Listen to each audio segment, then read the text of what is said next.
Hello and welcome to the second edition of Divine Cuppa with us lovely ladies. Welcome again, Vanessa, Deniz and Suzie. Following on from our first workshop, we're here to continue going through the presentation and slides, going through in a little more depth, answering some of the questions that may have come up, and also just expanding on what we didn't cover in the first workshop. So, you know, hope you've got your cuppas to hand, and over to you, Vanessa. Hi, greetings everyone. Great to be here with you. So yeah, it's the second Divine Cuppa. I certainly have my herbal tea. And just to let everyone know that I don't have childcare today, so I have my little toddler in the background. So if I'm muted or if my camera goes off, it's because I'm doing my mummy duties. Okay, so yeah, just picking up on what Layla said, it's fantastic to have all of us here, and we have the wonderful Suzie, who wasn't able to make the first session, but she is with us today. And I think we should do quick introductions, because you remember last week I was suffering from hay fever and my head was all over the place. So just say like 20-second introduction. We'll start with Suzie because she wasn't here last week. Suzie, just introduce yourself, please. Oh, cheers. Thank you, everybody. Thank you for joining us. It's Suzie Wellstead here. I'm emotional wellness coach. I love people and emotions. Why not? We go through plenty of them. And that's me. Thanks, Suzie. And Deniz, hi. Hi, I'm Deniz Mustard. I'm the emotional fitness coach, and I just love getting people to really free themselves from their emotional burden and get them to see things in a different light, a more easier way, transitioning things into just simplicity. That's what I like. Brilliant. Sorry, I was muted. Layla. Hello, I'm Layla Turner. I'm a female human being. I like to smile and spread joy. Today I'm feeling tired and wired. Welcome. Tired and wired. We're loving it. And before we go back onto that topic, I'll just introduce myself. My name's Vanessa. I'm a lifestyle coach for mums, and I help women, particularly mums, to feel more confident, and I do that in a number of ways, including personal development. And this is part of the personal development program. It's a education and empowerment program called Vibrate Higher.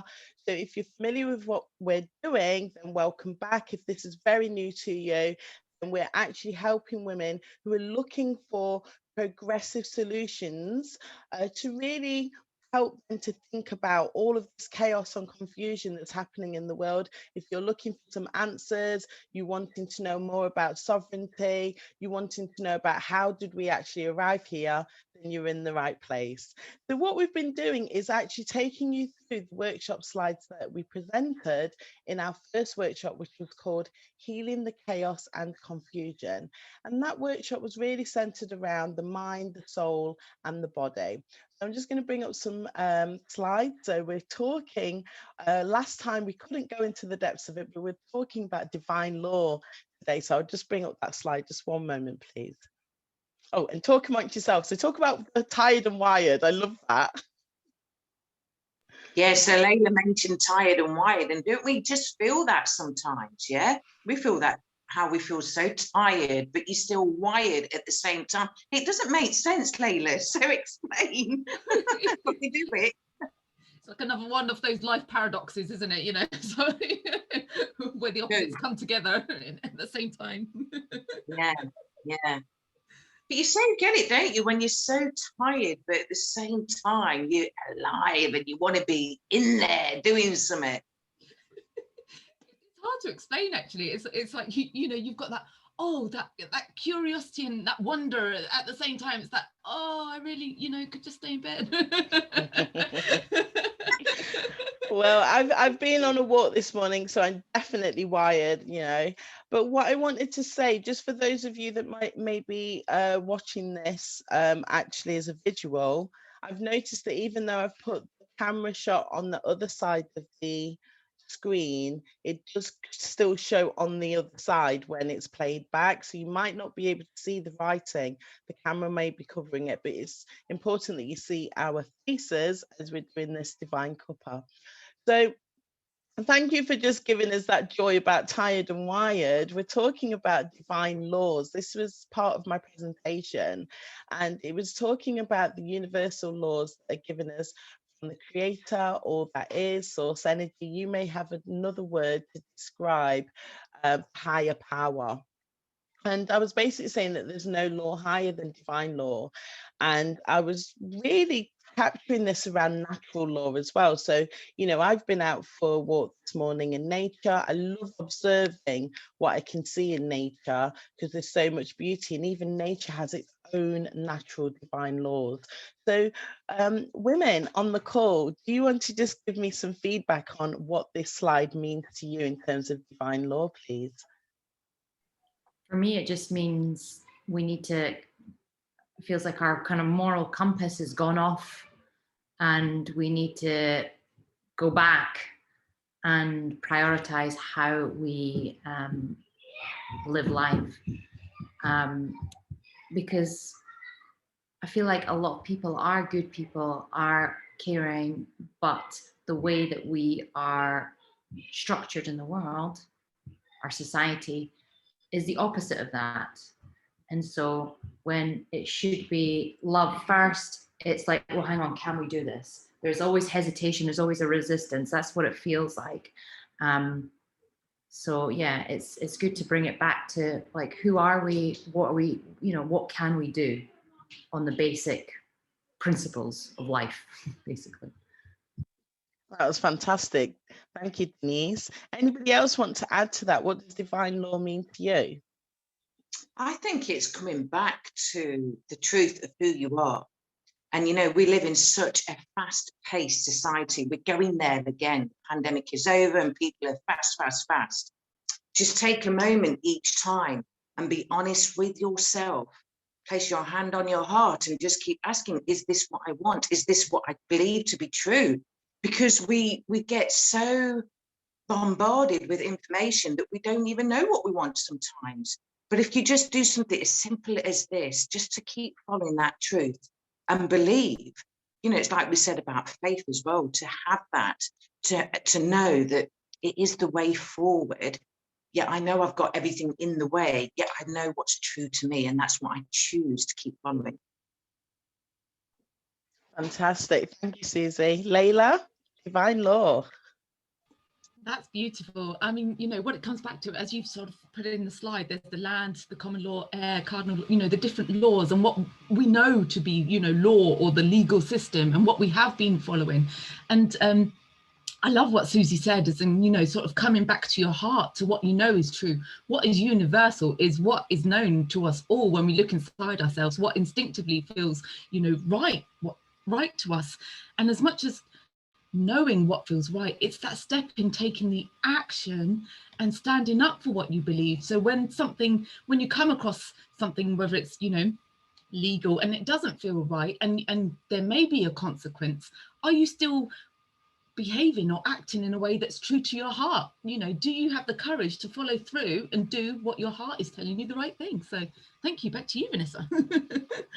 Fantastic. So, many of you may be familiar with law of attraction, but what's coming to mind for me is that there is the divine law of free will, which I believe Deniz touched on that. And also there's the divine law of cause and effect. So it's really interesting that we're in a situation whereby, for many, we feel that our free will has not been respected, and the cause and the effect, so much that's happened in the last year, which has been presented as for the good of society, but the effect of these things, we are actually, for a lot of people, they are going through the motions of what that really means for them in their life. Okay, so what else did I present? It was 2 weeks ago. Can you believe it? The time's passing by. And actually, before going to the next slide, just wanted to say that we now do have the speakers confirmed for the second workshop. So the second workshop is Saturday, the 12th of June. We have speakers confirmed, and they will be covering, the workshop's called Enslavement and Entrapment, and our speakers will be covering the topics of maritime law, legalese, entrapment and enslavement. So you cannot miss the second workshop. We are going to go deep onto the things that, you know, I just introduced those concepts in workshop 1. So yay, we're going deep. So look at this, the principles. Deniz touched on principles inherited by common law from universal law is do no harm, do no injury, do no damage or loss to other souls. Women, do you have any thoughts on these aspects, please? Yeah, I mean, God, where do you start with this? There seems to be, again, it feels like that's kind of lost. There's so many aspects where something so simple as do not harm, when money gets involved, all bets are off. And, you know, we're coming in a time where, you know, we have things that are happening, and then that's not okay, but then other things are happening, but that's okay because that's supposed to help the other thing. So and this is in all stories, whatever the thing is, right?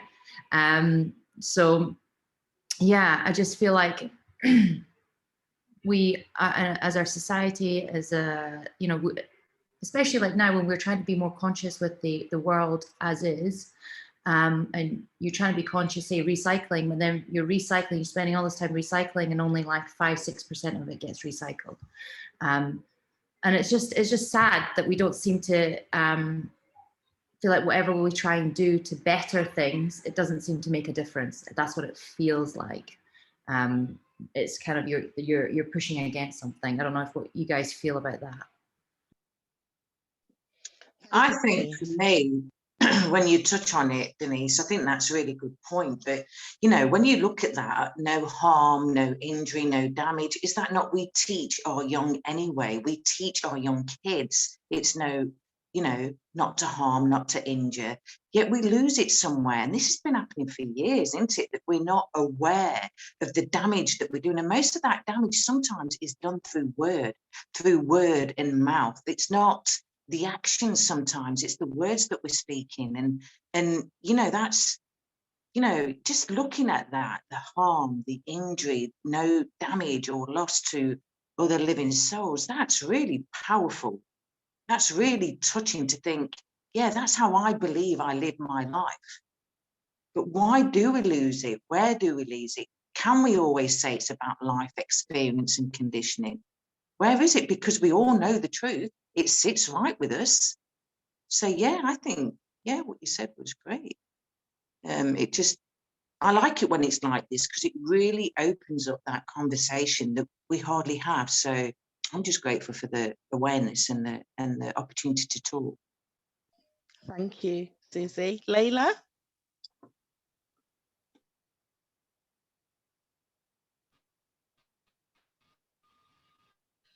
Yeah, I mean, the 3 words that have popped, you know, come to mind when we're looking at these divine laws, that being self-responsibility, as in what Deniz has touched on. You know, there's certain processes we do because we've been told to do them, but really, do we know what the process is? Do we know what the outcome is? Do we know what the consequence is? Just because it's been given to us to do, does it mean we have to do it? You know, we need to take that responsibility to look into what those processes are and where they come from and where they're sourced from and who's involved, you know, and that does take a little bit extra work, but that's the responsibility that we have for what we contribute our energy to or partake in.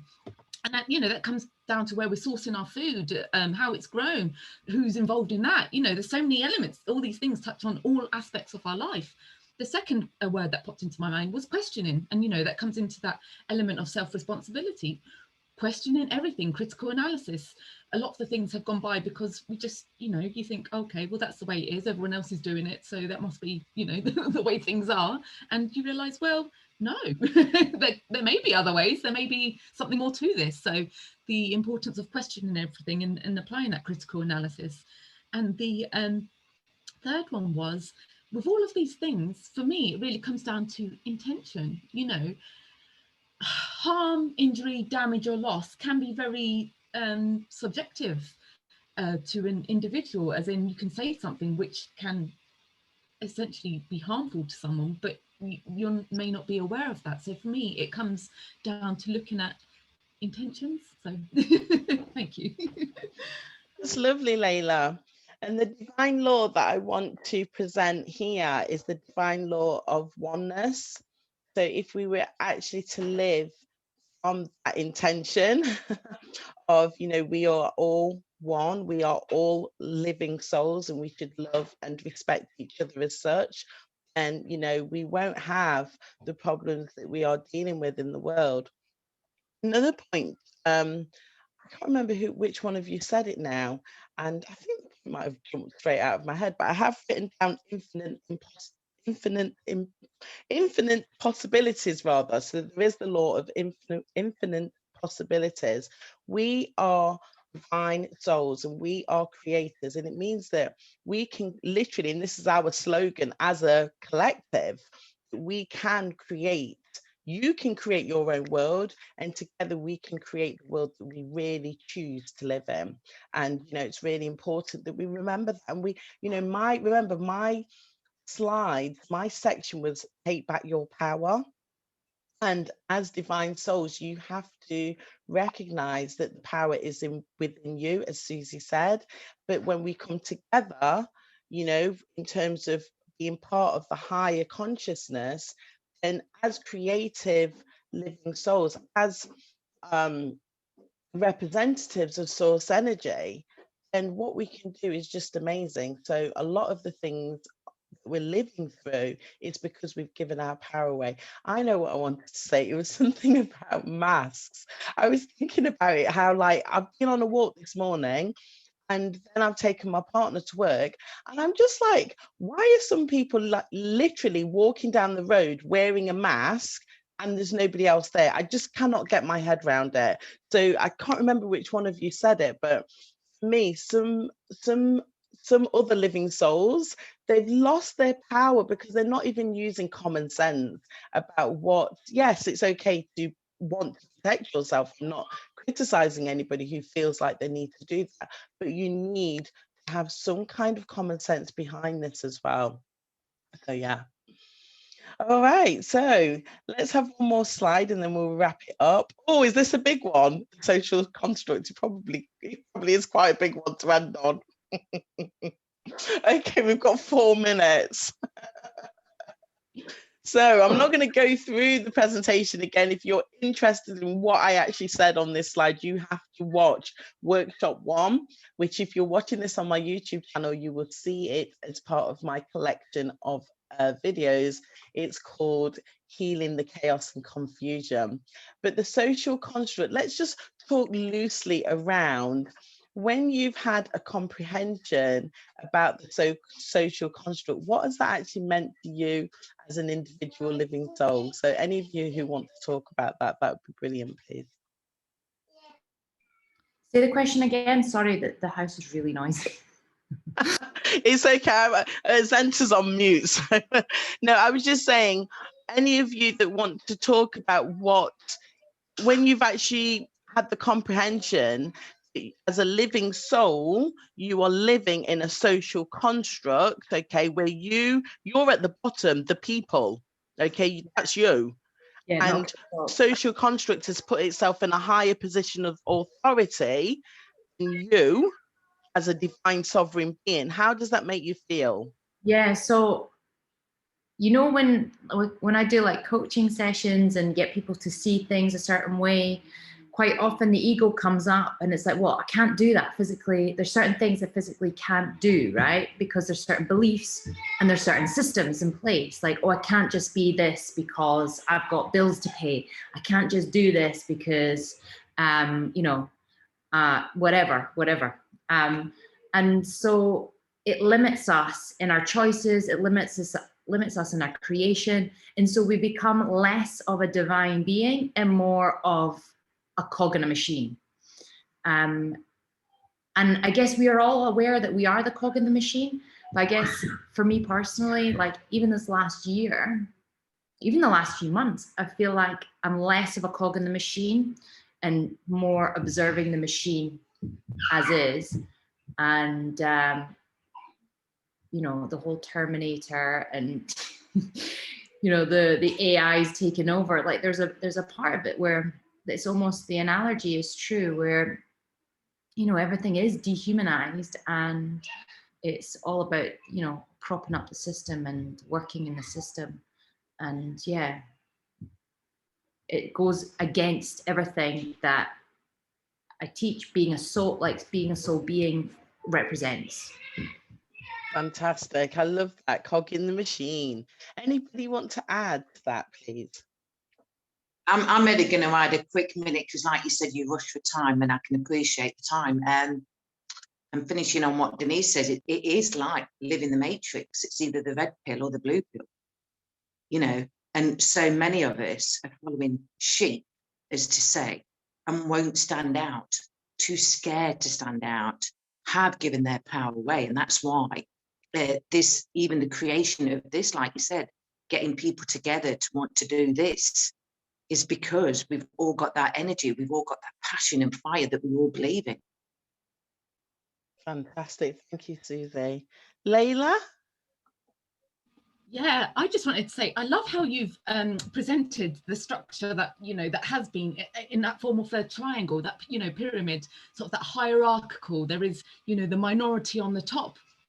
And I think we're coming to a time where that's being flipped reversed. The people are on top, and it's, you know, that upside down triangle where, you know, I sort of see it, for those that are more visual, we're moving from the triangle to the circle, where everyone's on an even, you know, playing field. Everybody has as much to contribute. Everybody is as equal in standing and right and importance and value. And, you know, it's just having that understanding and knowing that, yeah, those things are set there, like, you know, as we're seeing in the diagram, we come below all these other structures. But if we don't comply, or if we're not, you know, going along with what they presented us with, then are we within them still? I don't know. And also, Layla, as divine souls, we have the right, the sovereign right to come up with our own solutions. We don't have to go along with the solutions that status quo are presenting. So do you know what? I think that's a brilliant place for us to end our conversation. Hang on, let me just make one point. Oh, here we go. She's here. She's here.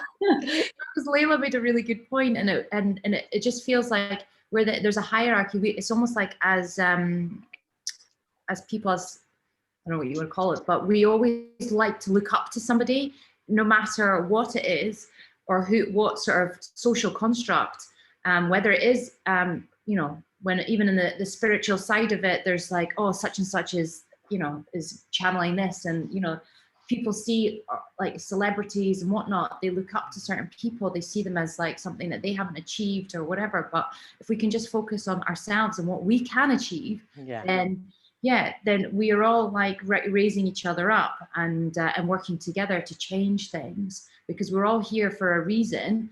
Finding our purpose is so important to then go, okay, what am I actually here to do? How am I actually going to contribute? Because everyone's going to contribute in some way, shape, or form. And it's really diving deeper into yourself to be able to like pull that out within yourself, like the rabbit out of the hat, and go, okay, this is it. And then, you know, we can then create a chain of events, reactions that will benefit everyone, not just a few. Sorry. But when you say that, Deniz, you've got to remember that the social media platforms that we have, they are teaching us that if you do think self, because I agree with everything that you're saying, it's not good to be self-obsessed, because a lot of people become self-obsessed on their own, you know, on their own, sorry. But yeah, I think you're making a great point. But in what we see as a social construct, or even the platform of these social medias, to follow whatever, it's like you are self-obsessed. Yeah, but And it's just like that's why women, and people, that's self-awareness though, because when you're talking about that sort of thing, you can have like, you know, somebody who's so spiritually aware, they still go to sit into their ego, you know, like the John of God or whatever his name is. You know, people would come to him for healing and stuff, and then now he's coming up that he's like raped loads of women or sexually abused loads of women. So someplace people still get lost, right? And we are still human, and we need to still keep coming back into ourselves and not into our head. And I think it's society, right? We are taught about ego so much that our conditioning then brings us back to ego, not to self. Yeah, it's awareness. A valid point. Okay, so that is absolutely brilliant, because I feel what you've actually expanded on there, Deniz, is people are looking for something that's outside of themselves, but we're going back to where Suzie started. It's within you. The power is within you. So we are going to end our conversation there. When we come back, next week's conversation, we will be talking about what Layla said, how it's now about the people. And I do apologize that the next diagram isn't a triangle.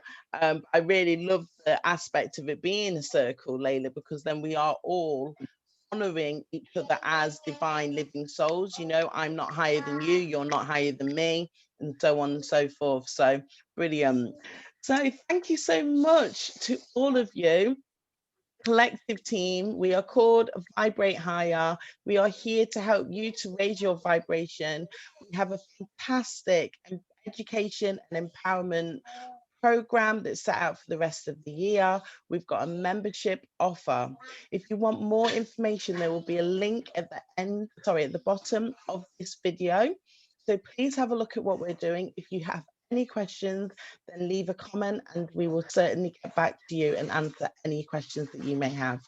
I absolutely love what we're doing here. I'm really enjoying these Divine Cuppas. I'm looking forward to next week, and I hope that you will be coming back to continue this conversation with us. Take care and bye for now. Bye. Bye. Bye.